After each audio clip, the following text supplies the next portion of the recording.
ఏం చేసినా సంచలనాత్మకమైనటువంటిది, అది కూడా ఎవ్వరికి అర్థం కానటువంటి విధంగా టాక్టికల్గా నిర్ణయాలు తీసుకోవడం అన్నటువంటిది నరేంద్ర మోడీ, అమిత్ షాలు అనుసరిస్తున్నటువంటి నీతి.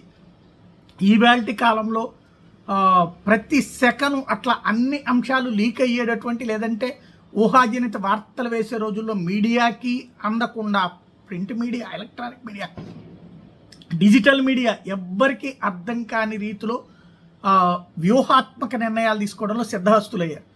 వాస్తవంగా రాజ్నాథ్ సింగ్ వస్తాడు, నడ్డా వస్తాడు, ఇట్లా రకరకాల ప్రచారాలు ఏయో ఎవరెవరి పేరులో తీసుకొచ్చేసారు తెర మీదకి వైస్ ప్రెసిడెంట్ పోస్ట్ కోసం. కానీ ఒకే దెబ్బకి 3 పెట్టలు అనాలి. చంద్రపురం ఏదైతే ఇప్పుడు ప్రస్తుతం తమిళనాడుకి సంబంధించినటువంటి చంద్రపురం పొన్నుస్వామి రాధాకృష్ణన్, అసలు పేరు సిపి రాధాకృష్ణన్, అంటే చంద్రపురం పొన్నుస్వామి రాధాకృష్ణన్, పక్కా ఆర్ఎస్ఎస్ బ్యాక్గ్రౌండ్, దీని కింద స్వయం సేవక్ కింద కూడా పనిచేసి ఉన్నారు. ఈయనకి సంబంధించి స్పెషల్ ఏంటయ్యా అంటే 67 ఏళ్ళు ఇప్పుడు.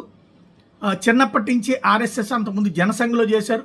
దక్షిణాదిలో ప్రత్యేకించి తమిళనాడు ఈ దఫా ఏఐఏడిఎంకేతో పొత్తుతో సహా పక్కా స్కెచ్ వేసినటువంటి భారతీయ జనతా పార్టీ అక్కడ ఆయన్ని తీసుకొచ్చి ఇప్పుడు ఏకంగా వైస్ ప్రెసిడెంట్ పోస్ట్కి తీసుకొచ్చి పెట్టింది.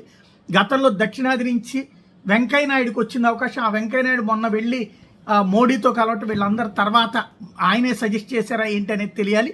అది పక్కన పెడితే ఇక్కడ ఈయన స్పెషాలిటీ ఏంటంటే, ఇటు తమిళనాడులో స్టాలిన్కి మంచి ఓటింగ్ బలం ఉంది. అక్కడ ఎంపీలు వీళ్ళు రాజ్యసభ కానీ లోక్సభ కానీ ఇప్పుడు వాళ్ళు కూడా మద్దతు ఇవ్వక తప్పని పరిస్థితి అవుతుంది.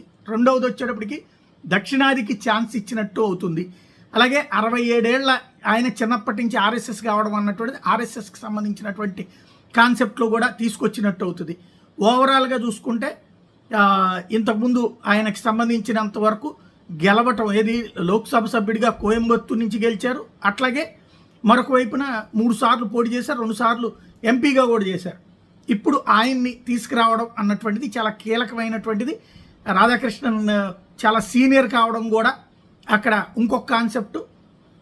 ఏదైతే జార్ఖండ్ గవర్నర్గా చేశారు, ప్రస్తుతం మహారాష్ట్ర గవర్నర్గా ఉన్నటువంటి మాజీ ఉపరాష్ట్రపతి జగదీప్ ధన్కర్తో రాత్రికి రాత్రి రాజీనామా చేయించిన తర్వాత జరిగినటువంటి ఈ పరిణామాలు. ఇక్కడ ఒక్క దెబ్బకి 3 పెట్టలు అనేది ఎందుకంటే, ఒకటి అనూహ్యం, ఎవరు ఊహించని వ్యక్తిని తీసుకురావడం, రెండోది దక్షిణాది వ్యక్తిని తీసుకురావడం, మూడోది తమిళనాడుకి సంబంధించి ఎలక్షన్స్ ముందు తీసుకున్నటువంటి ఈ నిర్ణయం. 3 వైపుల నుంచి చూసుకున్నప్పుడు అద్భుతమైనటువంటి తెలివిగా వ్యూహరచన చేస్తారు అనడానికి సజీవ సాక్ష్యమైంది. डेलिब्रेशन हुआ, सभी के साथ चर्चा हुई, सुझाव मांगे गए और उसके बाद फिर ये तय हुआ कि हमारे उपराष्ट्रपति के प्रत्याशी के रूप में हमारे महाराष्ट्र के राज्यपाल श्री सीपी राधाकृष्णन जी, चंद्रपुरम पुन्नास्वामी राधाकृष्णन जी, उनको हम एनडीए का प्रत्याशी बनाएंगे और वो एनडीए के प्रत्याशी के रूप में रहेंगे।